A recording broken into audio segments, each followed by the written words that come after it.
페이지 시작합니다. 13페이지 여호와의 언약. 여호와의 언약 나오죠.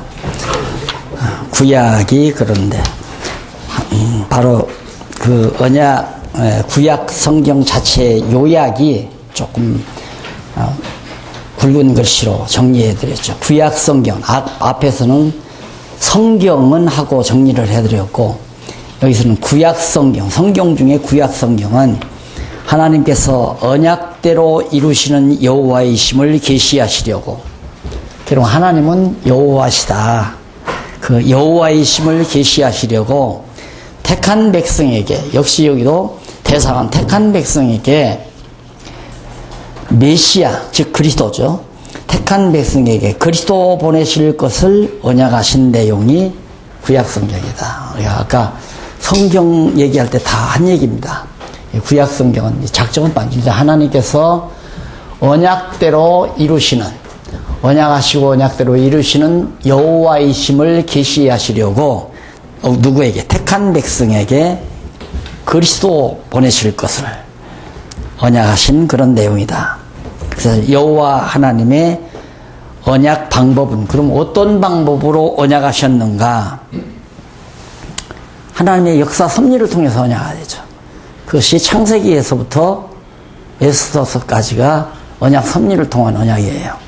그리고 두 번째는 여호와께 대한 언약 자손들의 찬양, 욥, 시편, 잠언, 전도, 아가서, 이게 바로 찬양을 통해서 언약하시고, 마지막은 선지자 예언, 이사야에서 말라기까지 예언을 통해서 언약하신다. 이게 언약 방법입니다. 그러니까 하나님의 말씀 방법, 하나님은 어떻게 말씀하시는가, 말씀하시는 방법이 역사 섭리를 통해서 말씀하고, 언약 자손들의 찬양을 통해서 말씀하고, 선지자들의 예언을 통해서 말씀한다. 이게 지금 한 말이 굉장히 중요한 얘기가 뭐냐면, 자유주의 신학자들이 계속해서 성경이 하나님 말씀이 아니라고 주장하는 거예요. 그 이유는 뭐냐? 성경에는 하나님 말씀만 있는 게 아니라 이방 나라 왕의 말도 있고, 이방 여인의 말도 있고, 마귀가 한 말도 있고, 다양한 사람들의 말들이 다 있는데 왜 성경은 전부가 다 하나님 말씀이라고 그러냐? 그러니까 성경은 하나님 말씀이 아니라 성경에는 더러 하나님 말씀도 있다, 이렇게 주장하면서 성경 전체가 하나님의 말씀이 아니라고 말하거든요. 그것이 지난번 말씀드린 대로 성경이 하나님 말씀이라고 했을 때 그 말씀은 로고스를 말하는 거라고 그랬어요. 로고스를 말하는 거다. 레마를 말하는, 성경은 하나님의 레마다라는 얘기가 아니라 성경은 하나님의 로고스다. 그 레마란 말은 무슨 뜻이냐면 언어, 소리의 부호로 상대방에게 뜻을 전달하는 언어를 레마라고 그래요. 그래, 로고스는 언어가 아니라 바로 그 언어로 표현하는, 말로 표현할 수 있는 뜻, 내용을 말하는 거야, 뜻. 이성이라든가 또한 생각이라든가 로고스가 본질이라든가 이런 여러 가지 다양한 의미들이 있는데, 가장 쉬운 우리 한국말로 표현하자면 로고스는 뜻이다. 그 레마는 뭐냐? 뜻을 표현하는 용어. 뜻을 표현하는 용어. 그게 레마고, 로고스는 레마로 표현하는 내용, 뜻을 말한다. 그런데 뜻을 표현할 때 레마로도, 언어로도 표현하지만, 그건 언어는 강수를 통해서 표현하죠. 말을 통해서 표현할 수 있단 말이에요, 내 뜻을. 그러나 내 뜻을 연극으로도 표현할 수 있잖아요. 연극으로. 연극 무대에다가 연극을 만들어 무대 위에 올려가지고 내 어떤 사상이라든가 이념을 그 연극을 통해서 표현할 수 있다, 이 말이죠. 그러니까 뜻을 표현하는 방법이 연극도 될 수 있고, 음악도 될 수 있고, 그림도 될 수 있잖아요. 그림을 왜 그리는가? 내가 가지고 있는 하나의 인생 철학이라든가 내가 가지고 있는 이념들을 화폭에 담지 않아요. 일그러진 역사의 모습을 화폭에다가 담아놓고, 이건 일그러진 역사의 조명, 아니 역사의 아침, 뭐 이런 식으로 제목 붙여놓고 이제 그림을 그려서 그렇게 하잖아요. 깊이 있는 화가들은. 그러니까 로고스를 표현하는 방법은 말로도 표현하지만 연극으로도 또는 아니면 음악으로도 또는 그림으로도 그렇게 표현하는 것처럼 하나님께서 로고스, 하나님 성경에 하나님 말씀다 했을 때는 레마란 말이 아니라 로고스라는 말이다. 이게 성경은 하나님의 뜻이 드러난 내용인데 그 뜻을 드러내는 방법이 뭐냐면 역사섭니다 이거요. 그러니까 내가 이 지상에 이루어져 가고 있는 모든 역사는 명화 중에 명화다. 명화는 예측을 불허한다고 그랬잖아요. 지금 스크린에 한 장면이 나와요. 다음에 무슨 장면이 나올지 예측이 안 돼요. 명화는. 그런데 싸구리아 영화는 다 아이고 저것들 저러다가 울겠다. 아니나 다를까 조금 있으면 울고 야 저것들 좀 있으면 치고받겠다 하면 그냥 치고받잖아요. 그건 저질 영화고 명화는 다음 장면에 무슨 화면이 나올지를 모르는 거예요. 그게 빠져드는 거예요. 다음엔 뭔가 하고. 그런데 저질 영화는 그냥 편안하게 아이고 웃기네 저것들 이제 운다 울어 터진다 그러면서 보잖아요. 그래서 하나님께서 역사에 가는 이 역사 섭리는 명화 중에 명화다. 하나님 당신 뜻을 드러내는데 우리는 그걸 알 수 있는 게 뭐냐면 성경을 알다가 보니까 하나님의 역사 섭리의 흐름을 우리가 읽잖아요. 그러니까 지금 대한민국에 이런 역사가 이루어지는 것은 하나님의 뜻을 어떻게 이루어가기 위한 섭니다. 대한민국에 나는 이제 아까도 정말 슬픈 일이라고는 했지만 한국교회가 이렇게 무너져 내리는 이유가 뭔가? 하나님께서 무너지게 하는 거거든요. 왜? 집 져놓고 호의호식하고 잘 먹고 잘 살고만 있으니까 이건 아니지 않느냐. 말씀이 확산이 돼야지. 그래서 무너뜨리는 거 아니에요. 예루살렘 교회를 하나님께서 가만 안 놔두잖아요. 하루에 5,000명, 3,000명 돌아왔다면 아마 지상 최대의 맘목수 교회가 됐을 거예요. 예루살렘 교회가 베드로 혼자서 했어도. 그런데 하나님께서 예루살렘 교회가 그냥 막 무서운 혼란을 그래서 막 목 베어 죽이고 돌로 때려 죽이고 막 도망쳐 나가잖아요. 그래서 예수를 그리스도로 믿고 영접한 자들이 예루살렘을 피해서 이방 땅으로 다 산지사방으로 흩어진 그들이 결국에는 씨앗이 돼가지고 이방교회가 세워지는 걸 우리는 신약교회사에서 알아볼 수 있잖아요. 그걸 내 눈으로 보고 싶어서 한번 몇 년 전에 답사를 해봤습니다만은 정말 비참해요. 그것도 그렇게 화려했던 모든 교회들이 다 폐허가 되고 이런 아람들이 기둥들이 그냥 뒹굴고 돌아가고 잡초가 부어지고 이런 걸 보면서 이게 바로 하나님의 섭니다.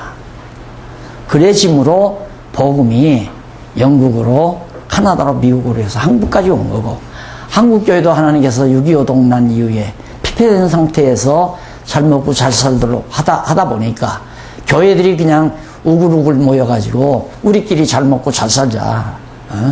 그리고 복음을 전할 생각도 않고 진리를 탐구할 생각도 안 하고 그러니까 그냥 다 하나님께서 다 헐어버리시고 촛대를 중국으로 인도로 동남아로 중앙아시아로 옮겨가시는 하나님의 섭리를 제 눈으로는 보거든요. 그렇지만 그래도 안타깝잖아요. 한국교회. 아무리 불어나도 구루터기는 남겨놓을 거다. 이게 구루터기는. 그래서 사실 구루터기 운동이라도 하고 싶은 심정이죠. 구루터기만이라도 남자. 아무리 한국교회가 부패하고 타락해서도 진리의 구루터기만은 여기가 중심지가 됐으면 하는 생각이 간곡한 거죠. 그러니까 그런 역사 섭리들이 하나님의 말씀이라고 우리는 보여지기 때문에 안 믿는 사람들은 이해가 안 가는 거예요. 다음에 세상이 어떻게 될까? 이것도 전혀 감지를 못하는 거죠. 그러나 우리가 성경을 깨닫고 나면 흘러가는 역사, 이스라엘이 1948년도에 다시 독립해 들어오는 것도 우리는 역사를 읽잖아요.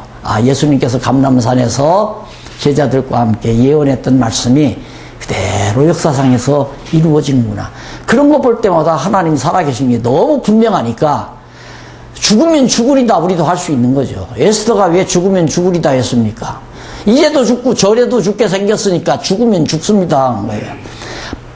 아하수에로 왕 앞에 가도 죽을 거고 안 가고 가만히 있어도 사명 못하니까 하나님께서 죽일 거고, 그러니까 이래도 죽고 저래도 죽을 바에 죽으면 죽으리다 하고 아하수에로한테 차라리 내가 하나님한테는 안 죽겠다. 아하수에로 왕 앞에 죽을 망정. 이게 죽으면 죽으리다 그런 거 아니에요. 오늘 우리의 심정이 죽으면 죽으리다 하는 그런 심정으로 정말 이 진리를 사수하고 진리 싸움에 응전하는 그런 우리 동역자들이 됐으면 하는 간절한 기도를 항상 늘 오며 가며도 하지만 늘 제 남아있는 기도가 바로 그겁니다.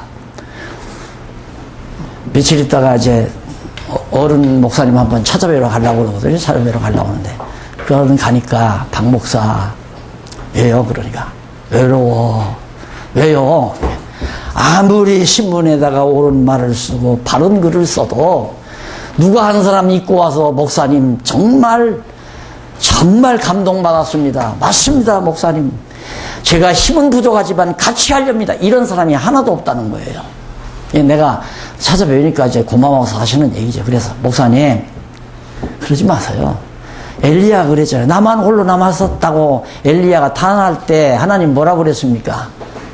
걱정하지 말라. 7,000명 남겨놨다. 그러지 않았느냐고 그러니까 호호호호 그리고 웃으시더라고요. 진리는 고독하고 외로운 겁니다. 보기에는. 그러나 하나님이 우리와 함께한다는 확신을 우리가 가지고 정말 한국교회를 사랑하고 또 진리를 사랑하는 뜨거운 마음으로 우리 목사님들이 함께 뜻을 붙이고 진리를 위해서 살아가는, 그리고 한국교회 무너져가는 한국교회 지렛대 역할이라도 할 수 있는 그런 심정으로 살았으면 하는 바람을 가지고 봅니다. 그래서 성경은 하나님의 말씀이 아니다라고 하면서 이방 왕의 말이나 이방 여인의 말이나 마귀의 말 얼마든지 많이지 않느냐. 왜 근데 성경이 다 하나님 말씀이라고 하느냐. 속수무책 대답을 못하는 거예요. 그래서 그게 바로 성경이 하나님 말씀이라는 말은 로고스라는 뜻이지 레마라는 말이 아니다. 이해가 가시죠? 그래서 거기 하나님의 말씀 이거에 대한 구체적인 말씀을 표현해 드렸습니다. 넘어가서 14페이지에 제일 상단에 보면 거기에 간단하게 소개해서 구약 성경의 핵심적인 중심 내용은 하나님께서 스스로가 여호와이심을 계시하는 거다. 나는 여호와다. 그 말에 나는 여호와니라. 그런 말씀 성경에서 많이 읽어보시죠. 내가 여호와인 줄을 알리라. 여호와인 줄을 알지라. 여호와인 줄을 알게 하리라. 이런 말이 수없이 나옵니다. 결국은 하나님께서 구약 성경을 왜 기록했느냐. 하나님 당신이 여호와 고유명사인 여호와의 고유명사인 이름을 가지고 있는 여호와다. 이걸 깨달아 알기 위해서. 그래서 이제 언약하시고 언약대로 이루시는 것이다 하는 걸 글로 그렇게 풀어놓은 겁니다. 이미 설명은 이미 다 말씀을 다 해드린 겁니다. 그래 다 읽어오셨으면 참 좋은데 그 중간 조금 못 미쳐서 줄바꾼데 나오죠. 14페이지 위에서 11번째 줄바꾼데 구약에서 언약이라는 말은 히브리어로 베리트라는 말을 써요. 베리트라고 합니다. 그 언어의 용법에 대한 뜻은 당사자들 사이에 상호 협정을 의미합니다. 그러니까 언약, 베리트라는 말이 뭐냐면 나와 목사님과 예를 들어서 집을 하나 계약을 해서 나는 2억을 받겠다. 목사님은 2억을 주겠다 하고 서류를 써서 맹약하는 그걸 언약이라고 그렇게 베리트라는 말을 쓴다. 그러니까 이건 상대적인 용어죠. 그런데 절대적인 용어는 하나님과 우리 사이에 하는 말은 절대적인 관계 아니에요? 그러니까 하나님, 인간, 이건 이제 절대 관계란 말입니다. 그런데 너, 나, 이건 상대 관계고요. 그렇죠? 상대 관계. 이건 서로 의견이 맞아야 돼요. 나는 2억 받겠다. 여기는 나는 1억 8천 밖에 못 주겠다. 그러면 언약이 안 되는 거죠. 그러면 그럼 1,000만 원 손해보고, 손해본다고 해서 1,000만 원 덜 받고, 이제 1억 9천 받겠다. 그래? 아니, 내가 주지, 그러면. 1억 9천 서로 합의가 돼야 언약이 이루어지는 겁니다. 그런데 이 관계는 합의가 필요 없어요. 일방적이에요. 이거 매우 중요한 얘기입니다. 하나님이 일방적으로 내가 어떻게 하겠다라고 약속하는 거예요. 하나님이 일방적으로. 그걸 절대 관계의 언약이라는 말. 그런데 이 관계의 언약이라는 말도 베리트고, 이 관계의 언약이라는 말도 베리트라 이 말이에요. 왜? 절대 관계의 언약이라는 용어가 따로 없어요.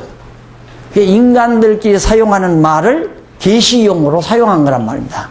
그러니까 성경대로 못 풀어가는 이유 중에 하나가 지금 제가 말씀드리고 있는 이런 관계란 말입니다. 그래서 계속해서 알미니안주의가 태동을 하는 이유는 내가 하나님 앞에 무언가 제대로 할 일을 해야 하나님이 나에게 복을 주지. 여기에서 이 관계를 자꾸 얘기하는 거예요. 그건 이 관계죠. 야, 내가 달라는 대로 주어야 나도 너한테 그렇게 약속을 하지. 이건 서로 수수관계예요. give and take. 너와 나 사이는. 근데 하나님과 인간 사이는 그게 아니라 이 말. 일방적이에요. 하나님이 일방적으로. 그래서 일방적으로 하면서도 하나님이 일방적으로 약속했다. 언약했다 이 말이에요. 그래서 성경에 나오는 언약사상은 절대적 개념의 베리트라는 말을 절대적 개념으로 사용한 거다. 그런데 계속 우리가 성경에 나오는 언약이라는 개념들을 이렇게 상대적인 개념으로 이해하다 보니까 우리가 하나님 앞에 복 받을 짓을 해야 복을 받지. 복 받을 짓을 내가 하면 하나님이 나에게 복을 주지. 그게 아니다 그 말이죠. 그래서 베리트라는 그 말을 상대적인 용어를 절대적인 용어로 각 색에서 그렇게 고쳐서 우리들은 이해를 반드시 해야 된다. 그런 얘기를 강조한 내용입니다.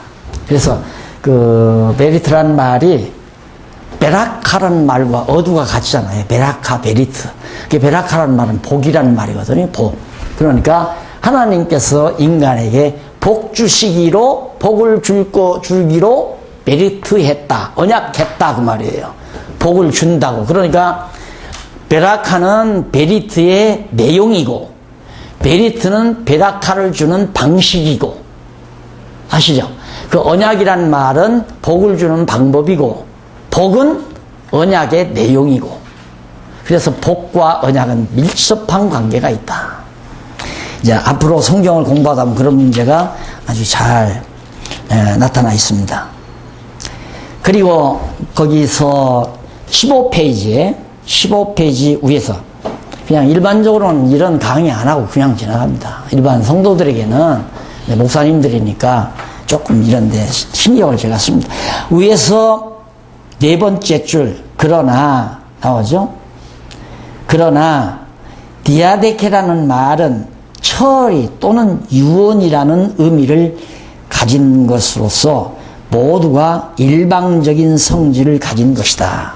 그러니까 디아데케, 베라카 같은 맥락에서 이해될 수 있는 거다. 왜냐하면 내가 예를 들어서 50억 재산을 가지고 있어요. 50억 재산을 가지고 있는데 이걸 내 자녀들 5명에게 10억씩 줘야 되겠다. 그렇게 생각을 안 하고 큰아들은 내가 사랑하니까 20억을 주고 그리고 둘째 아들은 10억을 주고 그럼 나머지 셋째, 넷째, 다섯째는 뭐예요? 20억 가지고 나눠라. 이렇게 유언을 해서 도장 딱 찍어놓고 죽었어요. 그러면 그건 아들들이 반항을 하거나 안 됩니다. 큰형이라고 해서 그렇게 왜 줍니까? 똑같이 줘야 됩니다. 난리를 쳐도 유언대로 되잖아요. 왜? 절대적이니까. 그래서 바로 그 언약이라는 의미가 디아데케라는 말과 상당히 맥락이 통하는 용어다. 그래서 언약은 성경에 나오는 언약은 하나님께로부터 일방적으로 선언되는 거다. 일방적으로. 그러니까 우리가 이제 창세기 공부해 보면 알지만 야곱과 에서 사이에서 야곱이 어머니에게 이제 정보를 듣고서는 아버지를 속이잖아요. 양털 이렇게 하고 우리에 가서 양 잡아다가 요리 엄마가 해준 거 가지고 가서 제가 요리 해왔습니다. 그러니까 어디 보자 하고 손을 만져보니까 야 손은 어떻게 해서 손인데 목소리는 어떻게 야곱이로구나. 그러니까 아이 짐승 잡느라고 막 소리치고 그랬던가 막 그런가 봐요. 쏘가가지고 야곱이 축복을 해버렸잖아요. 근데 나중에 에서가 와도 고치지를 못하잖아요. 왜? 하나님의 뜻대로 된 거니까. 하나님께서 에서와 야곱을 뱃속에서부터 하나는 사랑하고 미워했단 말입니다. 야곱은 사랑하고 에서는 미워했어요. 일방적이죠.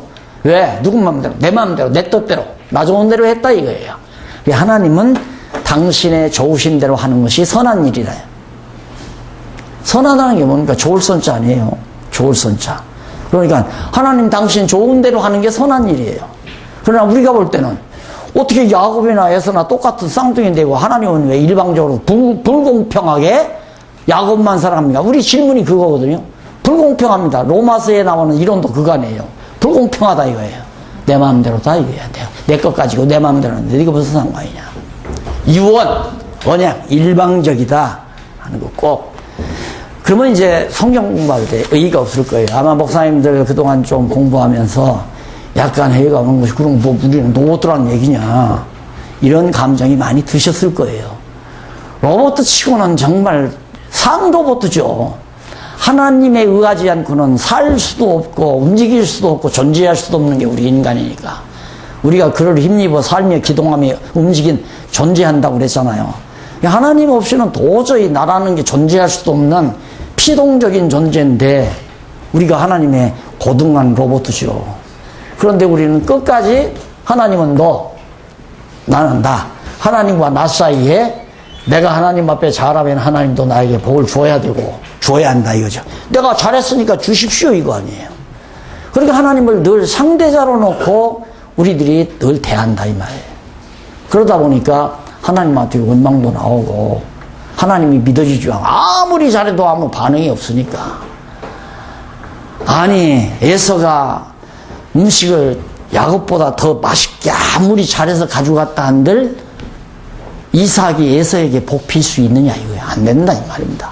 왜? 복이란 하나님께서 주시는 빼락하니까 하나님이 주시는 복이니까 절대적으로 주는 거다. 결정된 대로. 네가 하는 여하에 따라서 되는 게 아니다. 인간의 행위 여하에 따라서 하나님이 좌우되는 분은 절대 아니다.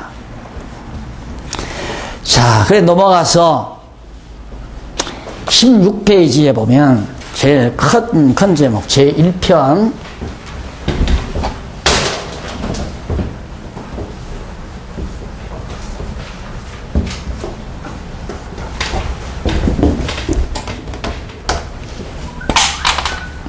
이거 성경개론에서 배우잖아요. 제1편 섭리를 통한 언약.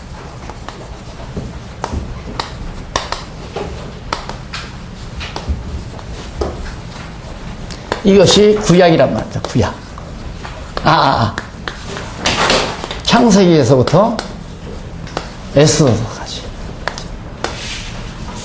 이제 개론을 공부하셨으니까 그 밑에 창세기에서부터 에스더까지 딱 나오잖아요. 맞다.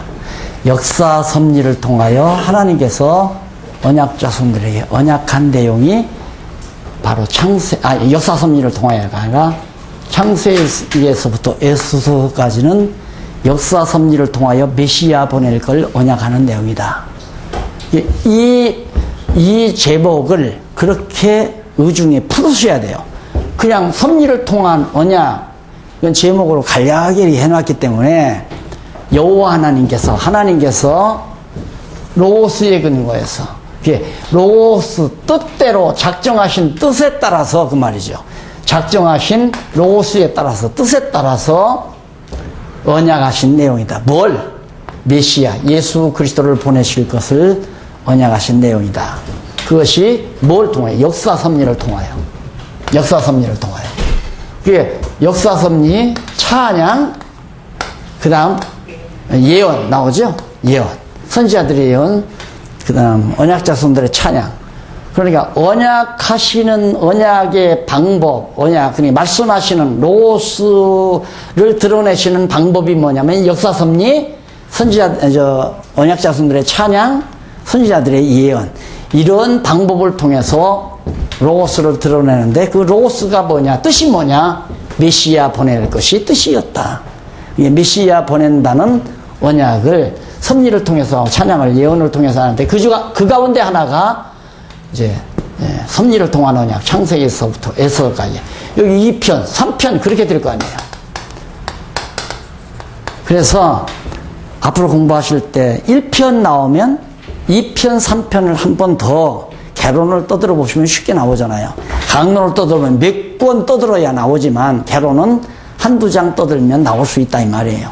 그래서 항상 이런 걸 확인해 보면서 논리 체계를 딱 정리하셔야 목사님들이 성경을 강의할 때 그냥 술술술술 하나님 구약은 언약인데 어떤 방법으로 언약했나? 역사 섭리를 통해서 찬양을 통해서 예언을 통해서 언약했다. 어디까지? 역사 섭리는 에스더까지, 찬양은 욥기에서부터 아가스까지, 선지서는 이사야에서부터 말라기까지 쭉쭉쭉 가면 구약 성경이 딱 정리돼요. 이렇게 해서 논리적으로 정리해 놓고 시작을 하시면 됩니다. 그러면 우선 1편 가운데 역사 섭리를 통해서 언약을 하는데 그 내용은 지금 거기 쓴 내용은 그동안 이모로 저모로 다 설명을 한 건데 특별히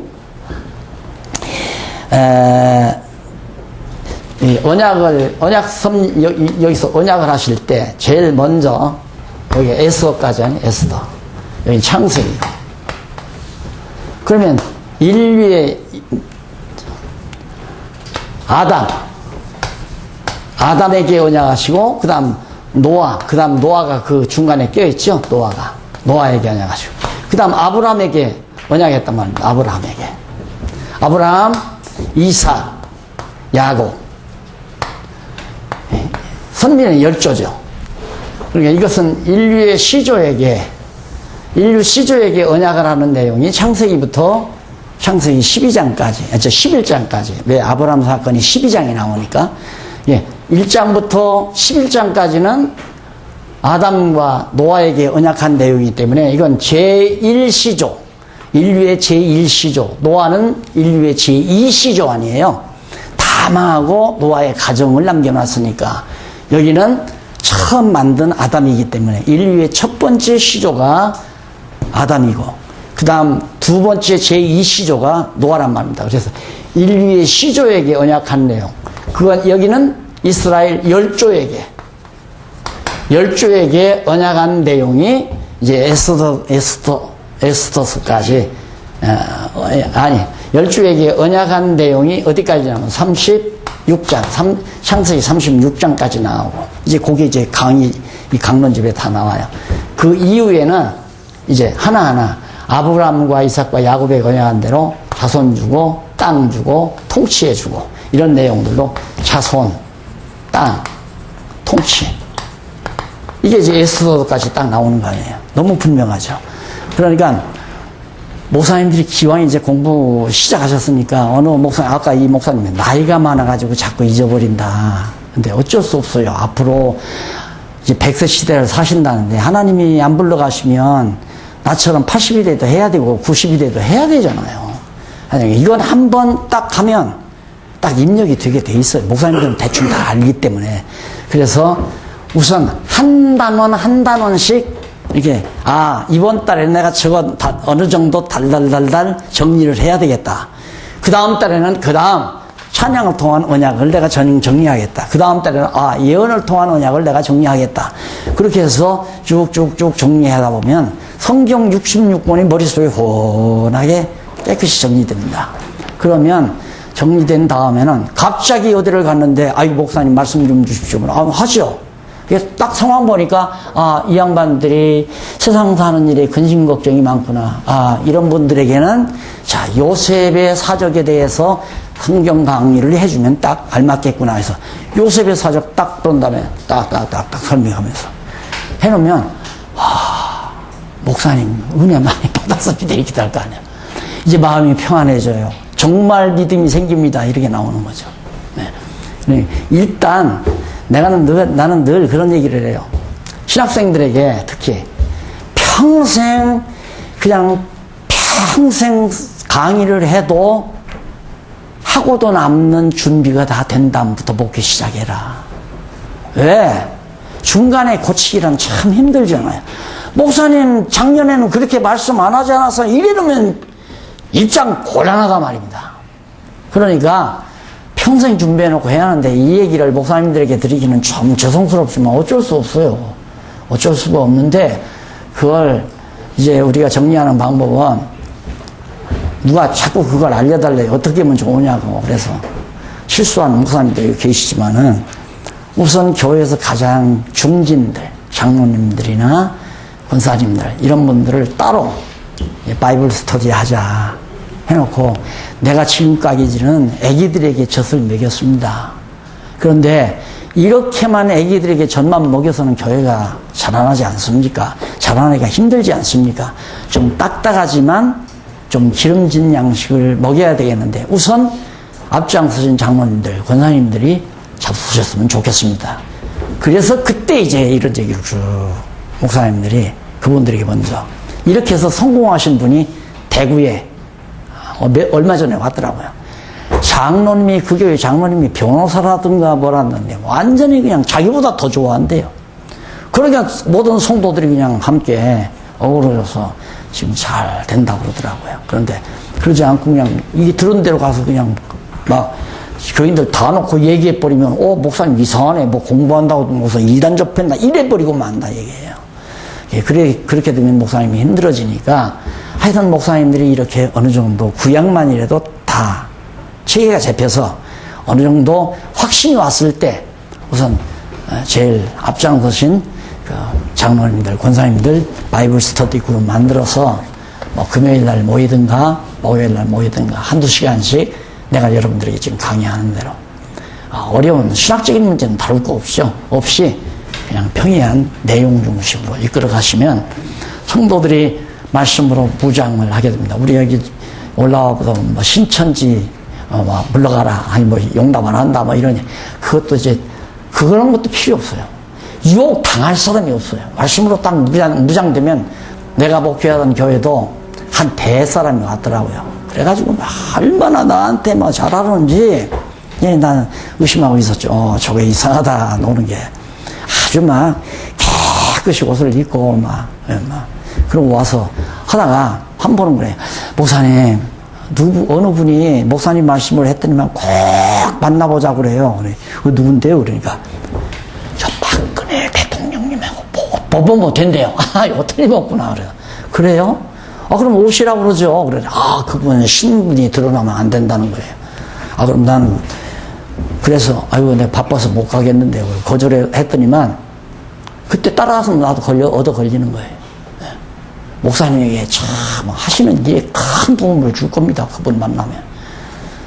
가서 그분 만난다고 딱 가면 딱 들어와가지고 내가 이제 이런 공간 속으로 딱 들어가면 따라 들어왔던 남자가 뭐 하나 안 가졌다고 가질러 나가는 순간 문 딱 닫히는 순간 여자가 막 고함을 지르면서 자기한테 이제 쉽게 말하면 성희롱했다고 막 고함을 질러버리는 거죠. 꼼짝없이 당하는 겁니다. 그렇게 해서 목사님들이 고통당하는 목사님 중 한국 교회에 참 많거든요. 근데 아야 접근을 못하게 하는 건 우리 성도들을 무장시키는 겁니다. 성경으로 무장시키면 지난번에 말씀드렸잖아요.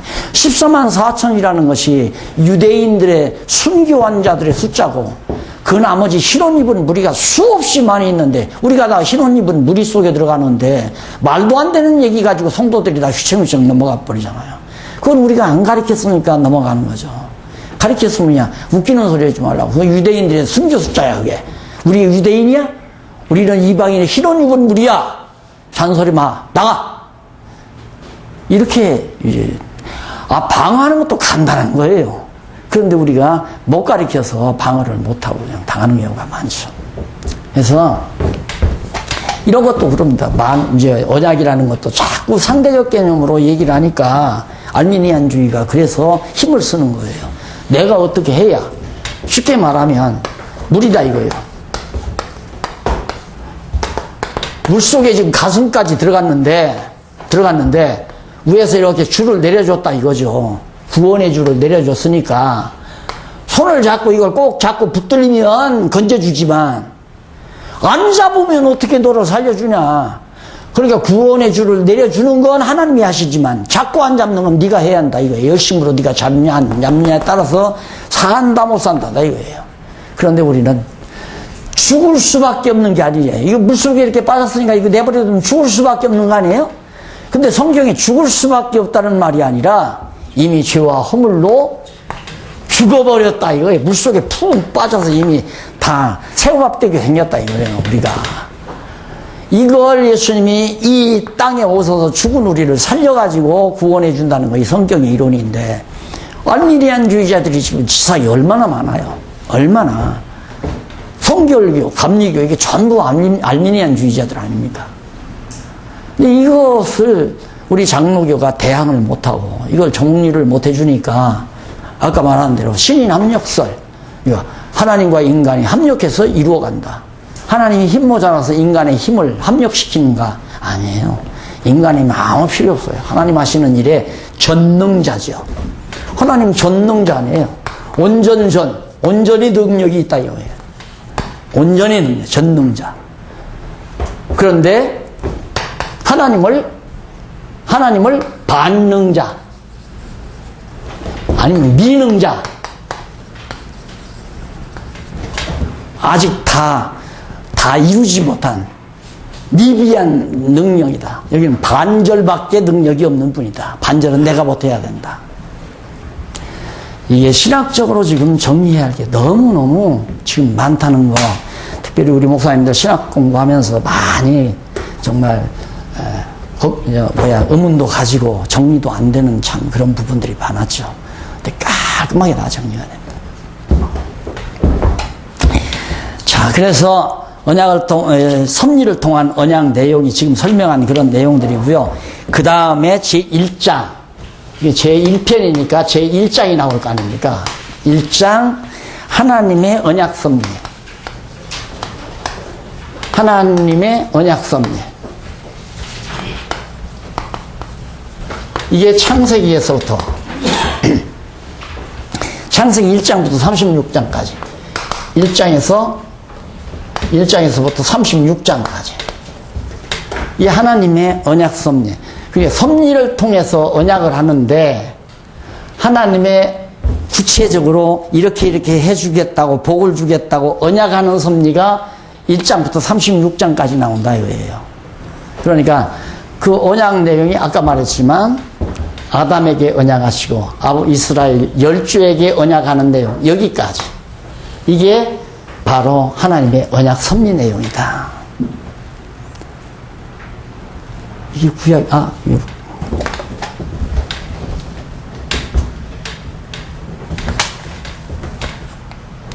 여기다 그린다네. 그쪽에다. 아담에게 언약하시고 아담이 타락해서 에덴 동안 쫓겨나잖아요. 쫓겨나고 그 다음 생육하고 번성 타락된 세상에서 그러다가 노아 시대에 너무 죄악이 관영하니까 하나님이 물로 심판해서 노아 한 가정만 남겨놓고 다 죽였어요. 그건 아담과의 언약을 이루시기 위한 하나님의 섭리죠. 그래가지고 아담의 후손 가운데 셈의 자손인 아브라함을 선택해서 이스라엘 열조에게 언약하시고 그 열조에게 복 주실 것을 언약하는 내용이 36장까지다.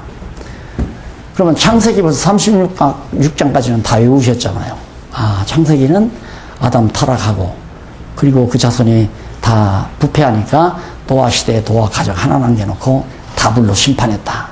그리고 그 아들 가운데 셈의 후손 가운데서 아브라함을 불러서 갈대아우로 해서 불러가지고 가나안 땅 데려다가 내가 너로 하여금 생육하고 번성하고 땅을 충만하게 하고 그리고 나라를 이루어 다스리게 하겠다.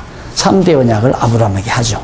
그게 아브라함에게 했던 게 이삭에게 계승되고 이삭에게 계승된 게 야곱에게 계승돼서 야곱 사건이 36장까지 쭉 나옵니다. 그게 이제 이게 아마 36장까지가 12아들들이 나오는 그런 장면까지 나올 거예요. 그럼 창세기 반 이상 50장까지니까 반 훨씬 넘어서까지 내용의 주요를 다 파악한 거죠. 자, 그 다음 넘어가서 인류의 시조와의 언약. 그게 바로 이 아담과의 언약이에요. 인류의 시조와의 언약이 아담하고 노아하고, 아담과 노아, 아브람 때까지 요 시기를 바로 1절, 인류의 시조와의 언약. 그래서 아담은 제1시조 아니에요. 아담과 언약 수립, 언약 수립의 준비, 그리고 준비 가운데 하늘 위의 세계 창조 나와요, 이제. 여기서부터 이제 본문으로 들어가게 됩니다. 그럼 아담과 언약, 인류의 시조와의 언약이니까 우선 아담과 언약을 해. 인류의 시조니까 아담과 언약이 1장과 2장이 나와요. 그러니까 하나님께서 천지 만물을 창조했다. 왜 창조했는가? 아담에게 다 주려고, 복으로 주려고 창조한 거죠. 그래서 정말 그 언약 수립의 준비가 1장에서 5장까지 25절까지 나오잖아요. 1장 1절로 25절. 이제 하나님께서 아담과 언약을 수립하기 위해서 준비하는 게 뭐냐면 천지창조예요. 하늘과 땅을 창조하고 모든 만물을 창조하고. 왜? 아담에게 다 복으로 줘가지고 다 다스리며 지키게 하시려고. 그래서 하나님께서 천지만물을 아담에게 주려고 준비하느라고 세계를 창조하셨다. 하늘 위의 세계. 자, 이런 흐름으로 지금 어디까지 왔는가? 모든 성경 전체에 쭉 윤곽이. 그래서 제1편, 제1권, 1권은 여호와의 언약. 1권 중에 1편은 섭리를 통한 언약.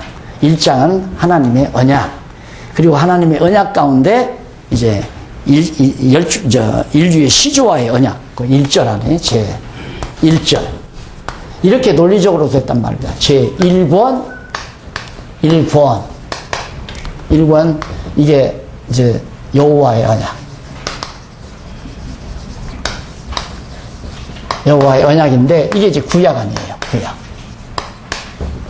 2권은 이제 신약 성경이고, 그러면 1권의 구약이 여호와의 언약인데 그 가운데 1편은 섭리를 통해 언약했다. 여호와께서 섭리를 통해서 언약하신다.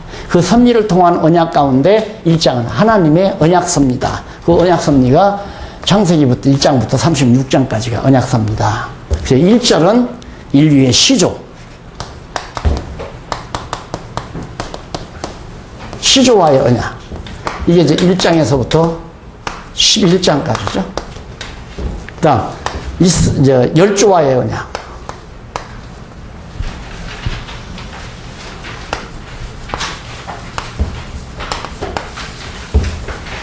이게 이제 12장에서부터 36장까지.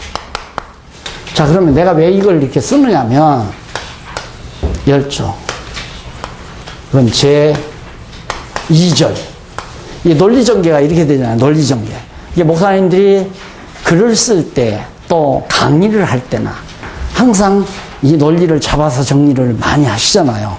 논리가, 과연 이 두 가지, 인류의 시조의 언약, 열조와의 언약, 이 두 가지 내용을 두 가지 내용이 함축된 제목을 하나님의 언약 섭리로 붙였다, 이 말이에요.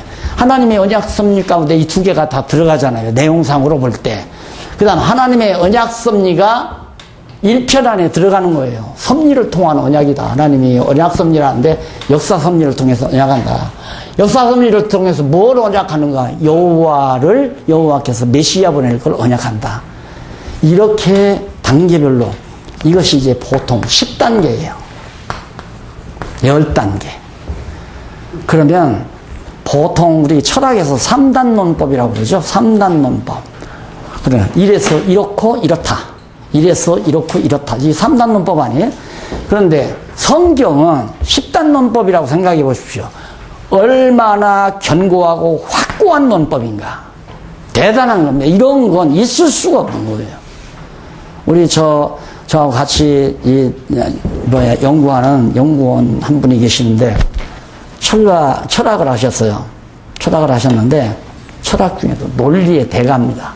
그래서 서울대 논문, 철학 교수의 서적을 이 양반이 다 이 감수라기보다도 교정을 볼 정도로 인정받는 그런 단계인데, 이 10단계 이걸 보고 놀래가지고 다 포기해버리고 성경신학으로 달라붙은 거예요. 지금 몇 년 전부터. 이런 건 세상에 없다는 겁니다. 어떻게 이럴 수가 있냐, 이거예요. 그러게 성경이 이게 굉장히 방대하잖아요. 내용 자체가. 이게 10단계 논리를 통해서 성경 한 절 한 절 단어까지라도 전부 함축해서 결국에는 여호와 계시, 하나님이 여호와시라고 하는 사실을 계시하는 것으로 쫙 모든 내용이 모아지는 거예요. 그러니까 그걸 목사님들이 딱 알았다고 생각해 보세요. 얼마나 머리가 상큼하겠는가. 얼마나. 예를 들면 여러분들이 부모님에게 할 얘기가 참 많아요. 이 얘기도 하고 싶고 저 얘기도 하고 싶고 이 얘기도 하고 싶고. 그런데 그냥 말하려면 자꾸 잊어버리잖아요. 그런데 책상머리 앞에서 이 말도 하고 이 말도 하고 이 말도 하고 이 말도 하고 쭉 목록 적어서 깔끔하게 편지로 2페이지나 2장이나 석 장 편지로 딱 써서 끝나고 나면 머리가 아주 상큼합니다. 개나고 복잡한 게 다 없어져 버리잖아요. 그러듯이 목사님들도 이제 공부하고 나면 너무 머리가 편안해져요. 맑아지고. 그러니까 아까 고백하잖아요. 너무 행복하다. 이게 머리가 맑아야 행복하거든요. 머리가 복잡하, 뚜껑 열려. 이러잖아요. 뚜껑 열리면 난 괴롭다 이 말이에요. 네. 머리가 편안해야 행복한 거 아닙니까? 요즘에 유럽 사람들은 이유 없는 행복이래요. 이유 없는 행복. 왜 행복한지는 모르는데 행복하다는 거죠. 그 행복이란 본능적인 거예요, 그냥. 잘 먹고, 잘 놀고, 잘 쉬니까. 그러니까 왜 행복한지는 모르지만 그냥 행복하다, 이유 없는 행복. 그건 진짜 행복이 아니에요. 동물적인 행복이죠. 오늘 우리의 행복은 하나님을 여호와로 알고 그를 경외하는 지혜가 있을 때 머리가 깨끗해지고 총명해지고 맑아질 때 진짜 늘 감사가 있고 평안이 있고 기쁨이 있고, 그래서 진짜로 신령한 행복을 우리가 누릴 수 있는 거죠. 이런 행복을 우리가 다 성도들에게 공급해 주어야 될 사명을 우리는 띠고 지금 목사가 된 거 아닙니까? 그래서 정말 이 진리가 이렇게 10단 논법에 의해서 이루어졌기 때문에 이걸 어떻게 흩을 수가 없어요. 쉽게 말하면 요즘에 아파트, 처음 지은 아파트는 그냥 들어가는 출입문 열면 들어갑니다. 근데 요즘엔 얼마 전까지는 적어도 아파트들은 2개의 비밀번호를 알아야 들어가요. 요즘에는 3개, 4개까지 나옵니다. 4개. 딱 입구 들어가면 벌써 차량 번호 딱 들어가야 열리잖아요. 그게 들어가요. 들어가면 그냥 들어가나요? 차고에 딱 들어가면 차고에서 집으로 엘리베이터로 들어가는데 거기 비밀번호 누르지 않으면 못 들어가요. 그 비밀번호 누르고 엘리베이터 들어가면 엘리베이터에서 타고 올라가면 가서 집방 비밀번호 눌러야. 그럼 벌써 3개 아니에요. 그러니까 그 중간에 하나 더 넣으면 4개예요. 그래서 4개. 도둑놈이 못 들어가는 거예요. 그러듯이 일반 철학이라는 건 이 이론을 만들기 위해서 하나, 둘, 셋, 울타리가 3개밖에 없어요. 그러니까 이 이론, 이거 까부으려면 3개 담장만 넘어가면 그냥 다 무너뜨릴 수 있다 이거예요. 그런데 우리의 진리는, 성경 진리는 이 진리가 보호막이 10단계나, 10단계. 이걸 어떻게 뚫고 들어가느냐. 어떤 항우장사도 성경 이론을 방어할 능력이 없는 거예요. 그래서 골로새서에 보면 모든 철학을 격파한다고 그랬잖아요. 격파한다. 성경 진리로 모든 철학을 격파시킬 수 있다. 그래서 이런 무기를 정말 한국교회 지도자들이 다 가질 수만 있다면 한국교회 하루아침에 달라질 수 있을 것 같은 생각을 많이 하거든요. 근데 그게 사람의 힘으로 되느냐 이거죠. 안 되죠. 그래서 언약 수립을 위해서 1장 2장인데 그 밑에 1장 1절로 25절까지는 언약 수립의 준비, 이게 창조예요. 천지 창조. 그런데 첫째로 양쪽 가루. 자, 한쪽이 1절 나오면 한쪽 가루 나오죠. 한쪽 가루에 양쪽 가루가 나와요. 이렇게 해서 이게 9단계고 동그라미 안에 동그라미 몇 절부터 몇 절까지가 10단계야. 하나, 둘, 셋, 넷, 다섯, 여섯, 일곱, 여덟, 아홉 뭐 이런 식으로 해서 성경까지 하면 10단계가 된다는 얘기죠. 자, 그래서 우선 창조를 하는데 1절로 8절에서는 하늘 위 창조예요. 하늘 위의 창조. 자, 본문까지 들어가기가 이렇게 이제 2시간이나 걸렸죠. 이 하늘 위란 말은 어디를 기점으로 하느냐면 운물과 이제 운물, 아랫물 이걸 나눌 때 중간에 궁창이 있어요. 궁창.